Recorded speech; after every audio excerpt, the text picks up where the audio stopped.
22 अप्रैल 2025 जम्मू कश्मीर के पहलगाम की बैसरन वैली एक ऐसे भयानक आतंक की गवाह बनी जिसने पूरे देश को झकझोर कर रख दिया। अनंतनाग जिले के पहलगाम से 6 किलोमीटर दूर लोकेटेड ये बैसरन वैली एक पॉपुलर टूरिस्ट स्पॉट है, जिसे इसकी खूबसूरती के कारण मिनी स्विट्जरलैंड भी कहा जाता है। इस घाटी के चारों ओर देवदार के लंबे पेड़ों का घना जंगल है। आसपास बहती नदियां हैं और दूर ऊंचाई पर बर्फ से ढकी चोटियां हैं, जो इस घाटी को एक ऐसी नायाब जगह बनाती है कि टूरिस्ट खुद ब खुद इस ओर खींचे चले आते हैं। उस दिन भी सैकड़ों लोग कश्मीर की इन सुंदर वादियों में अपनों के साथ समय बिताने आए थे। कोई कई महीनों की सेविंग्स करके अपने परिवार के साथ यहाँ छुट्टियां मनाने पहुंचा था, कोई अपने बेटे के अच्छे नंबर लाने पर उसे यहाँ घुमाने लाया था, तो कोई अपनी नई शादी के बाद इन हसीन वादियों में हनीमून मनाने आया था। चारों तरफ बस खूबसूरती और खुशहाली थी। बच्चों की हंसी, कैमरों की क्लिक और लोगों की बातचीत के बीच माहौल में एक सुकून भरी गूंज थी। कोई धरती के स्वर्ग को बस निहारे जा रहा था, तो कोई अपनी पत्नी की बाहों में ऐसे खोया हुआ था जैसे वो कुछ पल के लिए अपने सारे गमों को भूलकर बस इस पल में समा जाना चाहता हो। किसी को जरा सा भी अंदाजा नहीं था कि अब से बस कुछ देर में यहाँ कुछ ऐसा होने वाला है जो इस जन्नत जैसे माहौल को कुछ ही पलों में नरक बना देगा। जब सब लोग अपनों के साथ इस हसीन मंजर में डूबे हुए थे, तभी देवदार के पेड़ों से 5 से 6 लोग निकलकर वहां पहुंचते हैं। उनमें से कईयों ने भारतीय सेना और पुलिस की वर्दी पहन रखी थी, लेकिन असल में वो बेरहम आतंकी थे। हर एक के हाथ में M4 कार्बाइन्स और AK-47 जैसी खतरनाक राइफल्स थी और उनके पीठ पर लदे भारी बैग गोलियों, ग्रेनेड और बारूद से भरे हुए थे। वो धीरे धीरे शिकारियों की तरह इस घाटी में घुस चुके थे। इन टूरिस्ट की हंसी, उनकी मासूमियत उन आतंकियों को इस कदर चुभ रही थी कि वो जल्दी से जल्दी उन्हें खामोश कर देना चाहते थे। आतंकी सबसे पहले शुभम नाम के आदमी के पास पहुंचते हैं, जो अपने परिवार के साथ हंसी खुशी की बातों में डूबे हुए थे। एक आतंकी ने तुरंत लपक कर शुभम पर बंदूक तान दी और चीख कर बोला, बता तू हिंदू है या मुसलमान। आतंकियों की बंदूक और सवाल से शुभम और उनकी पत्नी दोनों डर से कांपने लगे। जब आतंकी ने दोबारा चिल्लाकर पूछा तो शुभम के कांपते हुए होठों से बस एक शब्द निकला, हिंदू। इतना सुनते ही आतंकी गुस्से से पागल हो गए और उनकी आंखों में नफरत उबाल मारने लगी। इसके बाद आतंकियों ने अपनी राइफल से अंधाधुन कई गोलियां शुभम पर दाग दी। शुभम के शरीर से खून का फव्वार छूट पड़ा और वो वही जमीन पर गिर पड़े। अपनी आंखों के सामने अपने पति को जान गंवाते देख शुभम की पत्नी रोने चीखने लगी और मदद के लिए पुकार लगाने लगी। इसके बाद आतंकी पूरी जगह में फैलकर हिंदुओं को निशाना बनाने में जुट गए। एक आतंकी की नजर इंडियन नेवी के लेफ्टिनेंट विनय नरवाल पर पड़ी, जो अपनी नई नवेली दुल्हन हिमांशी के साथ थे। उनकी शादी को महज अभी 6 दिन ही हुए थे और वह अपनी नई जिंदगी की शुरुआत कश्मीर की इन खूबसूरत फिजाओं में करने आए थे। लेकिन आतंकियों ने एकदम से उनकी खुशगवार जिंदगी को मौत के अंधेरे में धकेल दिया। आतंकी ने विनय के पास आकर उनका नाम और धर्म पूछा। जवाब में हिंदू सुनते ही आतंकी ने उन्हें भी गोली मार दी और आगे बढ़ गया। पीछे रह गई बस विनय की पत्नी हिमांशी, जो रोती हुई आंखों से अपनी जीवन साथी की लाश के पास बैठी उन्हें देख रही थी, जो अब कभी लौट कर नहीं आने वाले थे। 2-4 मिनट की गोलियों की गड़गड़ाहट से ही पूरी घाटी कांप उठी थी। चारों दिशाओं में बारूदी गंध फैल चुकी थी। गोलियों की आवाज सुनकर बच्चे चीख रहे थे, औरतें बिलख रही थी और मर्द अपनी और अपनों की जान बचाने की कोशिश में लगे हुए थे। कुछ लोग जान बचाने के लिए पेड़ों के पीछे छिप गए, तो कुछ लोग लगातार मदद के लिए चिल्ला रहे थे, लेकिन अफसोस उनकी जान बचाने वाला आज कोई नहीं था। अमेरिका में काम करने वाले कलकत्ता के बिटान अधिकारी कुछ दिनों की छुट्टी के लिए अपनी पत्नी सोहिनी अधिकारी और अपने 3 साल के बेटे के साथ कश्मीर घूमने आए थे। उनके बेटे को जब गोलियों की तड़तड़ाहट सुनाई दी, तो वो मासूम बच्चा अचानक डर के मारे चिल्ला उठा, मम्मा, साउंड, फायर। उस मासूम की आंखों में ऐसा डर था कि वो समझ ही नहीं पा रहा था कि ये क्या और क्यों हो रहा है। बिटान ने बिना एक पल गवाए बेटे का हाथ कसकर पकड़ लिया और दौड़ने लगे। उनके साथ उनकी पत्नी सोहिनी भी थी, जो अपने परिवार को किसी तरह मौत के मुंह से खींच ले जाना चाहती थी। लेकिन उसी पल आतंकियों ने उन्हें घेर लिया। जैसे ही आतंकियों को पता चला कि बिटान हिंदू है, उन्हें उनकी पत्नी और बेटे के सामने ही गोलियों से भून दिया गया। चारों ओर भगदड़ मच चुकी थी। कुछ लोग गिरते पड़ते भागने की कोशिश कर रहे थे, तो कुछ लोग डर के मारे जमीन पर ही लेट गए, जैसे मिट्टी से चिपक जाने से मौत टल जाएगी। तभी एक आतंकी खून से सना चेहरा और आंखों में वहशीपन लिए लोगों के सामने आया और जोर से चिल्लाया कि सारे हिंदू एक तरफ हो जाओ और मुसलमान एक तरफ। सभी लोग सन्न रह गए, कोई अपनी जगह से हिल भी नहीं पाया। इसके बाद उन आतंकियों ने एक एक कर लोगों से उनका धर्म पूछना शुरू किया। क्या तुम हिंदू हो? जिसने भी हाँ कहा, अगले ही पल आतंकियों ने उसे गोलियों से भून डाला। कुछ ही मिनटों में कई लोग मारे जा चुके थे। उन सभी की सिर्फ इतनी गलती थी कि वो हिंदू थे। मन ही मन वहां मौजूद सभी लोगों में खौफ था। किसी को नहीं पता था कि अगले पल कौन मौत के निशाने पर होगा। इसके बाद आतंकियों ने नाम पूछने के बजाय उनसे कलमा पढ़वाना शुरू कर दिया। जो लोग इसे पढ़ नहीं पाए, अगले ही पल उनकी जान ले ली। इन मासूम लोगों की भीड़ में सुशील नथानियल का परिवार भी मौजूद था। एक आतंकी सुशील के पास आया और दहाड़ते हुए बोला, चल घुटनों पर बैठ और कलमा पढ़। सुशील ने कांपते हुए जवाब दिया, मैं ईसाई हूं, मुझे कलमा पढ़ना नहीं आता। बस ये सुनना था कि आतंकी ने झट से अपनी बंदूक सुशील की ओर घुमा दी और उनकी जान ले ली। दूसरी ओर पल्लवी के पति मंजुनाथ को भी आतंकियों ने धर्म के नाम पर मौत दे दी। पल्लवी अपनी आंखों के सामने अपने पति को जान गंवाते देख रो पड़ी और फफकते हुए आतंकियों से कहा कि मुझे भी मार दो, मैं अब जीकर क्या करूंगी। इस पर एक बहशी आतंकी जोर से हंस पड़ा और बोला, जा तुझे नहीं मारते, मोदी को जाकर बता देना। 20 के करीब लोग मारे जा चुके थे, लेकिन आतंक का यह सिलसिला आज बैसरन घाटी में रुकने का नाम नहीं ले रहा था। इसके बाद आतंकियों ने सभी मर्दों को लाइन में खड़ा किया और एक एक कर उनकी पैंट उतरवाकर उनका प्राइवेट पार्ट चेक करने लगे। ये बेरहम आतंकी इस तरह कंफर्म करना चाहते थे कि उनका खतना हुआ है या नहीं। जिस किसी का भी खतना नहीं दिखा, आतंकियों ने तुरंत उन्हें गोली मारकर उनकी जान ले ली। उस वक्त घाटी में सिर्फ और सिर्फ खौफ और आतंक का मंजर था। बच्चों के रोने की आवाज थी, महिलाओं की चीखें थी, जमीन पर पड़ी लाशों से रिश्ता खून था और हवाओं में तैरता आतंकियों का धर्म से जुड़ा सवाल था, जो हर अगले पल किसी न किसी को निगलने के लिए तैयार था। इसी बीच आतंकियों की नजर घोड़ा लिए आदिल हुसैन पर पड़ी, जो एक हिंदू टूरिस्ट को अपने घोड़े पर बिठाकर बैसरन घाटी की ओर आ रहा था। आतंकी सिर्फ गैर मुसलमानों का खून बहाना चाहते थे, इसलिए उन्होंने आदिल को नजरअंदाज कर उसके घोड़े पर बैठे टूरिस्ट पर निशाना साध दिया। पर इससे पहले कि कोई गोली चलती, आदिल अपनी जान की परवाह किए बिना टूरिस्ट को बचाने के लिए अकेले ही आतंकियों से भिड़ गया। उसने एक आतंकी से राइफल छीनने की कोशिश की, मगर अकेले आदिल की ताकत आतंकियों के सामने टिक नहीं पाई और कुछ ही पलों में गोलियों की बौछार ने उसे भी मौत की नींद सुला दिया। आदिल चाहता तो बीच में ना आकर अपनी जान बचा सकता था, लेकिन वो एक मिसाल बना कि धर्म के नाम पर हिंसा करने वालों की भीड़ में अगर एक इंसान भी ऐसा है जो धर्म से ऊपर इंसानियत को रखता है, तो शायद ये दुनिया जीने लायक बची रहेगी। लेकिन उन हैवान आतंकियों के सर पर जैसे एक अजीब तरह की सनक सवार थी। उन्होंने अपने शरीर पर कैमरे लगा रखे थे, जिनसे वो इस पूरी घटना की रिकॉर्डिंग कर रहे थे, ताकि हिंदुओं की चीख पुकार से भरी रिकॉर्डिंग दिखाकर वो अपने आकाओं से शाबाशियां बटोर सके। उन आतंकियों को जब वहां कोई और गैर मुस्लिम मर्द नहीं दिखा, तो वो पहले से ही मर चुके लोगों पर फिर से गोलियों की बौछार करने लगे और मरे हुए लोगों के लहूलुहान जिस्मों के साथ वहशी दरिंदे की तरह हंसते हुए सेल्फियां लेने लगे। उन्होंने पूरे 300 राउंड फायरिंग की थी। हैरानी की बात यह थी कि उन आतंकियों ने एक भी महिला को नहीं मारा था, क्योंकि उनके लिए ये औरतें उस घटना का सिर्फ गवाह नहीं थी, बल्कि उनकी दरिंदगी का जीता जागता सबूत थी, जिन्हें उन्होंने सिर्फ इसलिए छोड़ा था ताकि ये जिंदा लाशें जाकर इस नरसंहार की खबर देश और सरकार तक पहुंचा सके। इस आतंकी हमले में 26 निर्दोष लोगों की जान चली गई, जबकि करीब 20 लोग बुरी तरह से घायल हुए। ये जम्मू कश्मीर के इतिहास का one of the deadliest terror attack था, जिसमें धर्म पूछकर लोगों को यूं खुलेआम मारा गया था। The terrorists spared no one as they massacred a valley in Pahalgam. Terrorists asked for religious identity of people and shot down those who weren't Muslims. हमारे सामने ही सबको मारा, उधर कोई पुलिस वाला भी नहीं था, मार दिया हमें। They belong to a group called the TRF. एक साथ 26 लोगों की हत्या करने के बाद आतंकी देवदार के पेड़ों से घिरे जंगल में घुस गए और बेफिक्र होकर वहां से तेजी से भाग निकले। मृतकों के परिवार फूट फूट कर रो रहे थे और जो 20 लोग घायल थे वो भी काफी देर तक वही दर्द के मारे तड़पते रहे। सबसे हैरानी की बात यह थी कि वहां सुरक्षा बलों का कोई नामो निशान नहीं था। कोई नहीं था जो उन लोगों को बचाता, उनकी आंखों में साफ दिख रही मौत के साए को दूर कर उन्हें जिंदगी की उम्मीद देता।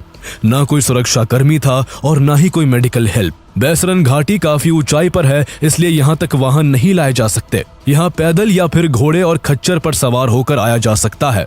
ऐसे में दर्द से चीखते लोगों को देख जहाँ कई लोकल लोग हाथ पर हाथ रखे सब कुछ चुपचाप देखते रहे, तो वही कुछ लोकल कश्मीरी लोग हिम्मत करके मदद के लिए आगे आए। किसी ने किसी बच्चे को पीठ पर बिठाकर नीचे पहुंचाया, तो किसी ने अपने घोड़े पर बिठाकर घायलों की मदद करनी शुरू की। इतना बड़ा हमला हो जाने के काफी देर बाद भी CRPF, Jammu and Kashmir police और आर्मी तक इसकी इंफॉर्मेशन नहीं पहुंच पाई थी। संयोग से उस समय सीआरपीएफ बटालियन के कमांडिंग ऑफिसर राजेश कुमार किसी काम से बैसरन घाटी से गुजर रहे थे।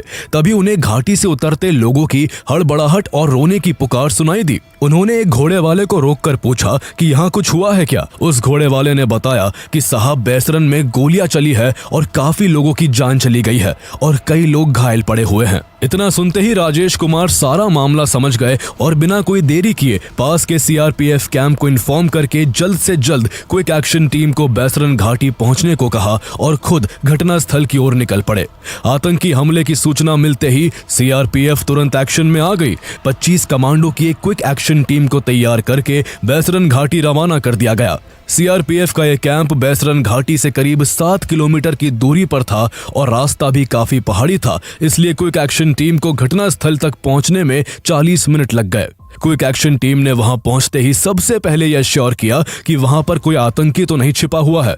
वहां उन्हें आतंकी तो नहीं, पर डर के मारे छिपे हुए लोग जरूर दिखाई दिए, जिनकी आंखों में अब भी मौत का खौफ था। इन्हीं में से 3 लोगों का गोली लगने से काफी खून बह चुका था और उन्हें जल्द से जल्द मेडिकल एड की नीड थी। उन तीनों को हेलीकॉप्टर से अनंतनाग के डिस्ट्रिक्ट हॉस्पिटल के लिए रवाना किया गया, लेकिन दुर्भाग्य से ज्यादा खून बहने की वजह से उन 3 में से एक घायल आदमी ने रास्ते में ही दम तोड़ दिया। बाकी के उन 2 घायलों को सुरक्षित हॉस्पिटल पहुंचा दिया गया। उनके अलावा और भी जो लोग घायल हुए थे उन्हें भी नियर बाय मेडिकल सेंटर्स पहुंचाया गया। कुछ ही देर में आर्मी और जम्मू एंड कश्मीर पुलिस की टीम घटनास्थल पर पहुंच गई और उन्होंने मिलकर एक बड़ा रेस्क्यू मिशन चलाया। हालांकि अब तक टूरिस्ट में इस कदर खौफ बैठ चुका था कि जब सीआरपीएफ के जवान उनकी मदद के लिए वहां पहुंचे तो कई लोगों ने उन्हें आतंकवादी समझा, क्योंकि आतंकी भी सेना और पुलिस की वर्दी पहनकर आए थे। एक महिला तो रोकर सीआरपीएफ के जवानों के आगे गिड़गिड़ाने लगी, प्लीज मेरे बच्चे को मत मारना, मैंने पहले ही अपने पति को खो दिया है। उस महिला का ये खौफ देखते ही सीआरपीएफ के जवानों के रोंगटे खड़े हो गए।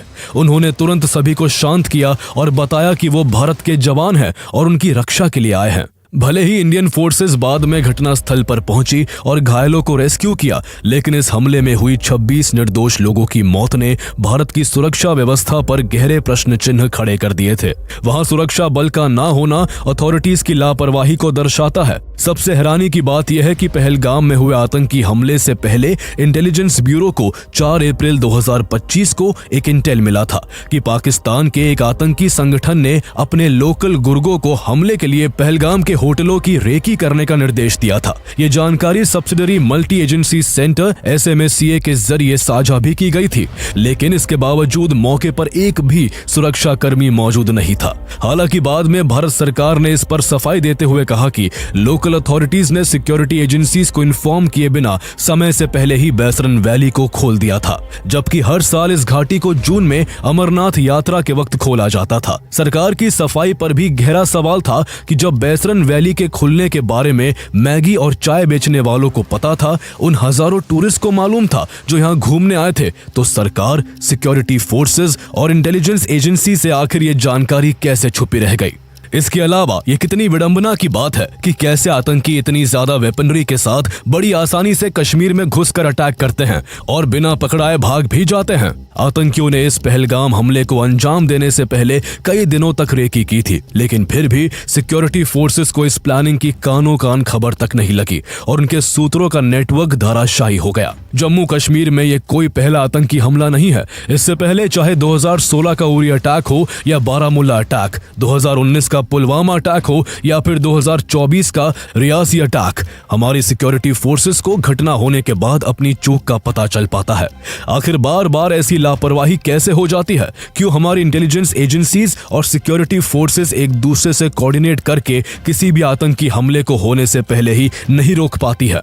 देश में चाहे किसी भी पार्टी की सरकार हो, आतंकी हर बार अपने मंसूबों में कामयाब रहे हैं। 2001 का पार्लियामेंट अटैक हो या 2002 का अक्षरधाम हमला, 2005 का दिल्ली सीरियल ब्लास्ट हो या 2006 का Mumbai train blast, 26/11 Mumbai attack हो या फिर 2016 का पठानकोट एयरबेस अटैक, आतंकियों ने हर बार देश को नुकसान पहुंचाया है और हमारी सिक्योरिटी फोर्सेस और इंटेलिजेंस एजेंसीज इन्हें रोकने में नाकाम रही है। जैसे ही पहलगाम में हुए इस आतंकी हमले की खबर मीडिया में आई, पूरा देश सन्न रह गया। इस हमले में जिन पत्नियों ने अपने पति और जिन बच्चों ने अपने पिता को अपनी आंखों के सामने आतंकियों के हाथों मरते देखा था, जब उनके मुंह से देश के लोगों ने उस भयानक हमले के बारे में सुना तो सभी के रोंगटे खड़े हो गए। सभी भारतीयों की आंखों में आंसू थे और दिल में गुस्सा। हर कोई इसका बदला चाहता था। भारत सरकार भी हमले के बाद एक्शन में आ गई। होम मिनिस्टर अमित शाह ने खबर मिलते ही पहलगाम का दौरा किया। जब उन्होंने वहां मृतकों के परिवार वालों की रोती हुई आंखें और चीखती हुई न्याय की पुकार सुनी तो उन्होंने उन्हें भरोसा दिलाया कि इस हमले के जिम्मेदार लोग जल्द ही अपनी कब्र में होंगे। प्रधानमंत्री नरेंद्र मोदी जो पहलगाम में हुए हमले के वक्त सऊदी अरेबिया में थे, वो फौरन अपने दौरे को बीच में ही रद्द करके भारत लौटे और अगले दिन 23 अप्रैल को cabinet committee on security CCS की इमरजेंसी मीटिंग बुलाई। CCS की ये बैठक 2 घंटे से भी ज्यादा चली और इसमें पाकिस्तान को करारा जवाब देने के लिए गंभीर चर्चा हुई। इस आतंकी हमले की जिम्मेदारी द रेजिस्टेंस फ्रंट यानी TRF ने ली थी, जो पाकिस्तान के आतंकी संगठन लश्कर-ए-तैयबा का ही एक शैडो ग्रुप है। लेकिन असल में TRF या लश्कर-ए-तैयबा तो बस मोहरा थे। इस आतंकी हमले की जड़ें इतनी गहरी है कि ये जड़ें पाकिस्तान की इंटेलिजेंस एजेंसी ISI, पाकिस्तान के आर्मी चीफ जनरल असीम मुनीर और पाकिस्तान की शहबाज शरीफ की सरकार तक पहुंचती है। दरअसल पाकिस्तान अभी एक बहुत बुरे दौर से गुजर रहा है। वहां की सरकार पहले से ही लड़खड़ा कर चल रही है। वहीं दूसरी ओर पाकिस्तान के अलग अलग राज्यों में भयंकर अस्थिरता का माहौल है। पता नहीं आने वाले वक्त में पाकिस्तान का कौन सा हिस्सा अलग होकर नया देश बन जाए। सबसे बुरा हाल बलोचिस्तान का है, जिसे पाकिस्तान से आजाद करने के लिए बलोचिस्तान लिबरेशन आर्मी यानी BLA ने पाकिस्तान सरकार की नाक में दम कर रखा है। इसके अलावा पाकिस्तान की इकोनॉमी चरमराने की कगार पर खड़ी है और उसे विदेशी कर्जे पर गुजारा करना पड़ रहा है।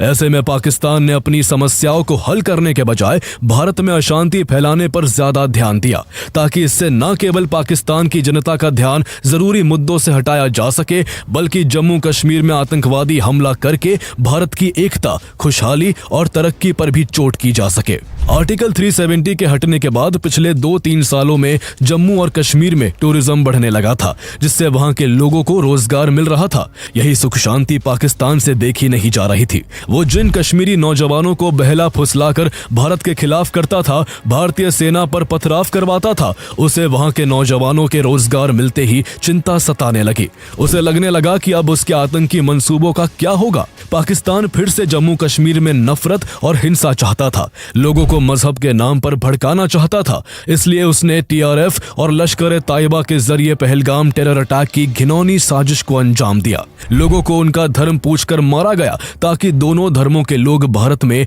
एक दूसरे के खिलाफ हो जाए। हिंदू मुस्लिमों को सवालों के कटघरे में खड़ा कर दे और मुस्लिमों के अंदर हिंदुओं के लिए नफरत का जहर घुल जाए। पाकिस्तान के आर्मी चीफ जनरल असीम मुनीर ने हमले से कुछ दिन पहले ही पाकिस्तान के उच्च अधिकारियों और सरकार के लोगों के सामने अपनी स्पीच में ऐसा ही एक कम्युनल बयान भी दिया था, जिसमें उसने बड़ी शान से कहा था कि पाकिस्तान की कहानी अपने बच्चों को जरूर सुनाए। हम हिंदुओं से अलग है, हम एक नहीं है। इसी बुनियाद पर ही पाकिस्तान का निर्माण हुआ था और पाकिस्तान की आने वाली सभी पीढ़ियों को ये बात सिखाई जानी चाहिए। जिस देश का आर्मी चीफ ऐसी नफरती सोच रखता हो, वो देश आतंक के अलावा दुनिया को और क्या ही दे सकता है। इसी वजह से भारत सरकार इस बार पाकिस्तान पर ऐसा शिकंजा कसने का मन बनाती है जो उसकी कमर तोड़ कर रख दे। CCS की बैठक में भारत सरकार द्वारा पाकिस्तान के खिलाफ ऐसे सख्त फैसले लिए गए जो इससे पहले कभी नहीं लिए गए थे। भारत ने सबसे पहले पाकिस्तान पर वाटर स्ट्राइक करते हुए 1960 की इंडस वाटर ट्रीटी को सस्पेंड कर दिया। ये कितना बड़ा फैसला है, इसे इसी बात से समझा जा सकता है कि इससे पहले पाकिस्तान की तरफ से कई आतंकी हमले किए जा चुके हैं और दोनों देशों के बीच 1965, 1971 और 1999 जैसे युद्ध हो चुके हैं। लेकिन फिर भी भारत ने कभी इंडस वाटर ट्रीटी को सस्पेंड नहीं किया था। ये पहली बार है जब वैसा हुआ है। इसका पाकिस्तान पर कितना बुरा असर पड़ेगा, इसका अंदाजा इसी से लगाया जा सकता है कि पाकिस्तान की 80% खेती के योग्य जमीन सिंधु और उसकी सहायक नदियों के पानी पर निर्भर है। इस पानी का 90% से ज्यादा हिस्सा सिंचाई में इस्तेमाल किया जाता है। ऐसे में पाकिस्तान में लाइफलाइन कही जाने वाली सिंधु और सहायक नदियों के पानी को भारत द्वारा रोकने से पाकिस्तान और उसकी इकोनॉमी पर इसका सीधा असर पड़ेगा, जो पहले से ही रेंग रही है। इंडस वाटर ट्रीटी के तहत पहले भारत पाकिस्तान को नदियों के पानी के बहाव और उससे जुड़ी अन्य जानकारियां शेयर करता था, लेकिन अब भारत न केवल नदियों का पानी रोक सकता है बल्कि बिना कोई अलर्ट दिए सभी नदियों का पानी एक साथ छोड़ भी सकता है। इस तरह पाकिस्तान को कभी सूखे का सामना करना पड़ सकता है तो कभी वहां बाढ़ जैसी सिचुएशन बन सकती है। इसके बाद भारत सरकार ने अटारी चेक पोस्ट को बंद करने का दूसरा बड़ा फैसला लिया। पाकिस्तान में इसी पोस्ट से सोयाबीन, मुर्गे का दाना, सब्जियां, प्लास्टिक दाने और लाल मिर्च समेत अन्य सामान भेजा जाता है। इसके बंद होने से पाकिस्तान को हजारों करोड़ का नुकसान हो सकता है। तीसरा फैसला SAARC visa exemption scheme SVES visas को रद्द करने का लिया गया। चौथे फैसले के तहत भारत में मौजूद हर पाकिस्तानी नागरिक को अगले 48 घंटे के भीतर देश छोड़कर वापस जाने का आदेश दिया गया और पाकिस्तानी नागरिक अब भारत का दौरा नहीं कर पाएंगे। इसका सबसे बड़ा झटका उन पाकिस्तानी मरीजों को लगा जो अच्छे और सस्ते इलाज के लिए इंडिया के हॉस्पिटल्स में इलाज करवा रहे थे। इन फैसलों से उन महिलाओं को भी झटका लगा जिन्होंने शादी पाकिस्तान में की थी लेकिन वो अपने बच्चों के साथ भारत में रह रही थी। इसके बाद पांचवें फैसले के तहत नई दिल्ली स्थित पाकिस्तान हाई कमीशन में तैनात पाकिस्तान डिफेंस एडवाइजर्स को एक हफ्ते के अंदर भारत छोड़ने के निर्देश दे दिए गए। हाई कमीशन में पाकिस्तानी स्टाफ की संख्या भी घटाकर 55 से 30 कर दी गई। इसके अलावा सरकार ने बाद में पाकिस्तान के न्यूज चैनल्स, क्रिकेटर्स और इन्फ्लुएंसर्स के यूट्यूब और एक्स अकाउंट्स भी इंडिया में बैन किए, जो इंडियन ऑडियंसेस से व्यूज बटोरकर पैसे कमाते थे। भारत सरकार के इन सभी कड़े फैसलों से साफ झलकता है कि भारत इस बार पाकिस्तान के आतंकवाद पर जरा भी ढील नहीं बरतने वाला है। CCS की बैठक में सख्त फैसले लेने के बाद अगले दिन PM नरेंद्र मोदी ने बिहार में एक जनसभा को संबोधित करते हुए पाकिस्तान को कड़ा संदेश देते हुए कहा, उन आतंकियों को और इस हमले की साजिश रचने वालों को उनकी कल्पना से भी बड़ी सजा मिलेगी, सजा मिलकर के रहेगी।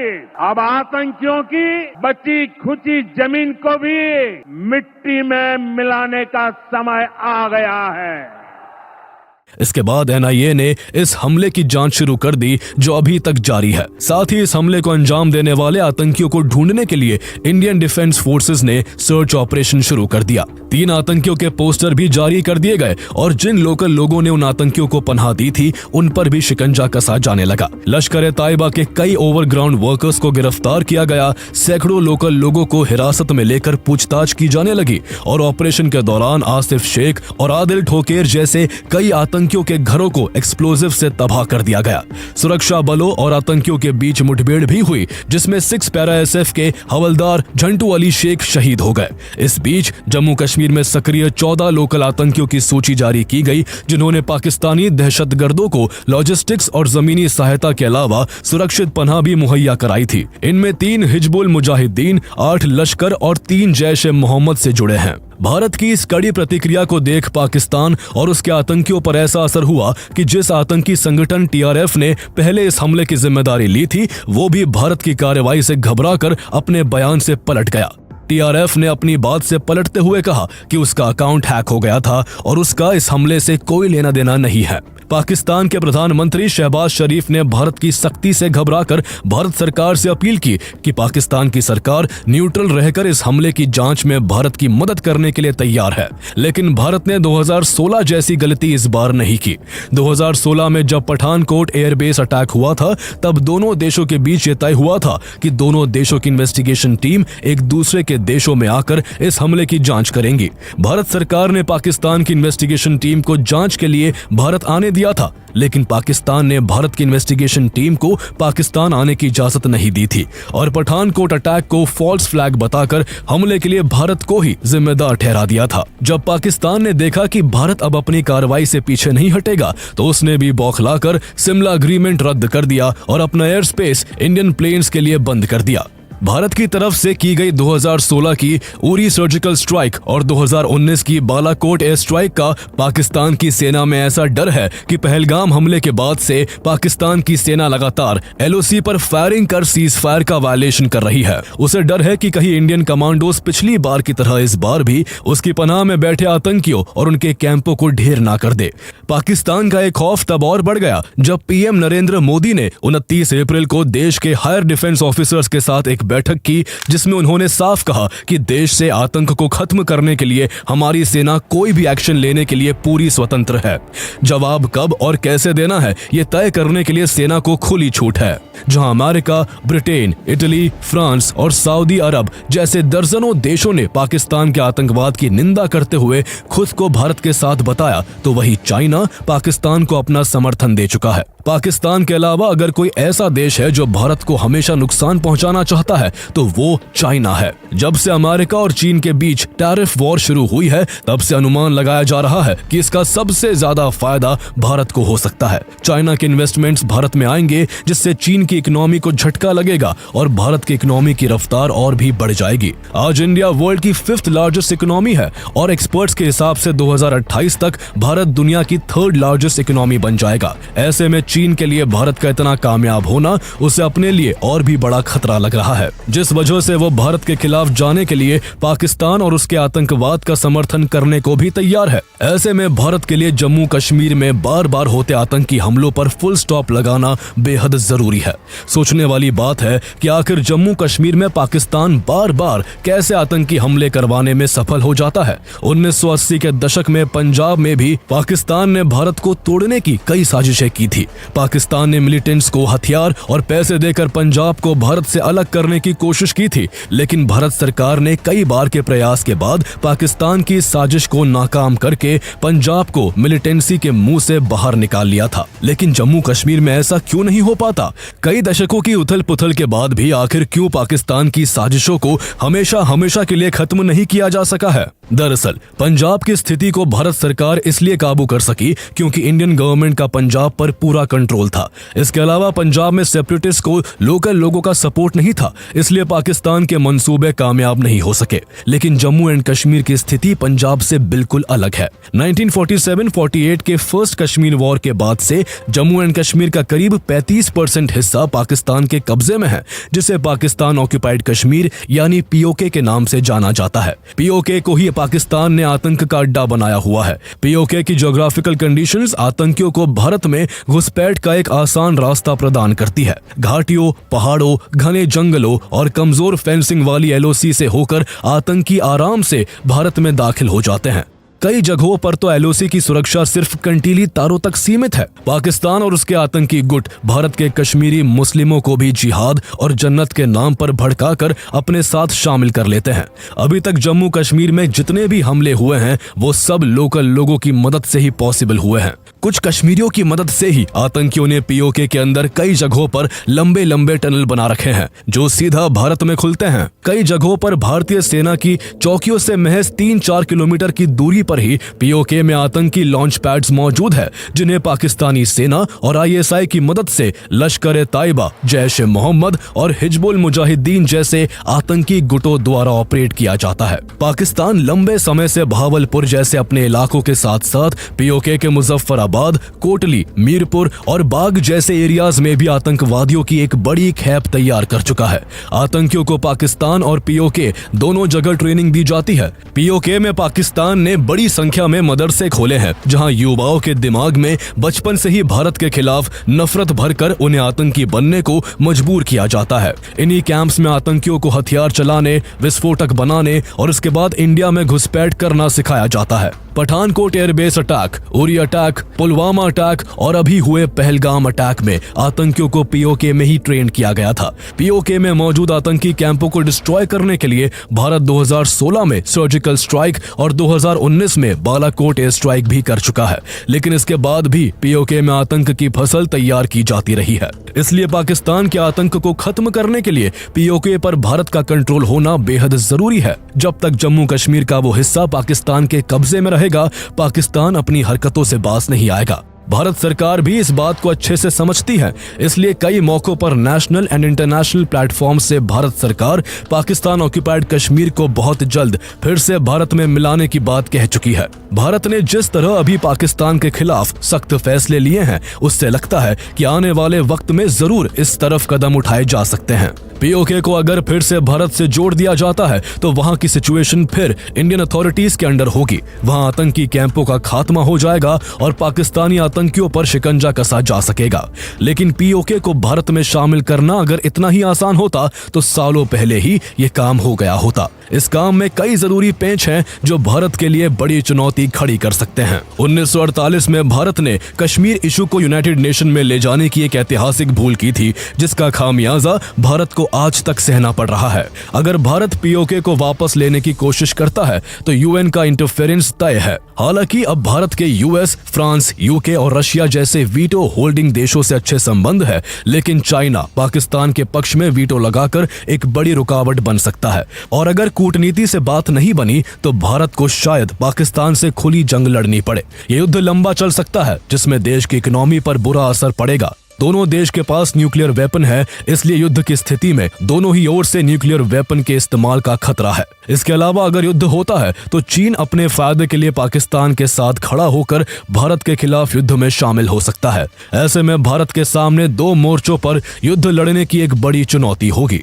इसलिए भारत को हर पहलू को ध्यान में रखते हुए एक ऐसा रास्ता खोजना होगा जिससे पीओके को मजबूती से भारत में मिलाया जा सके, क्योंकि जब तक पीओके भारत का हिस्सा नहीं बनता, शायद पुलवामा और पहलगाम जैसे हमलों को कभी जड़ से नहीं रोका जा सकेगा। आतंक को जड़ से मिटाना ही उन 26 निर्दोष लोगों को सच्ची श्रद्धांजलि होगी जिन्होंने पाकिस्तान के आतंकियों के हाथों पहलगाम में अपनी जान गंवा दी।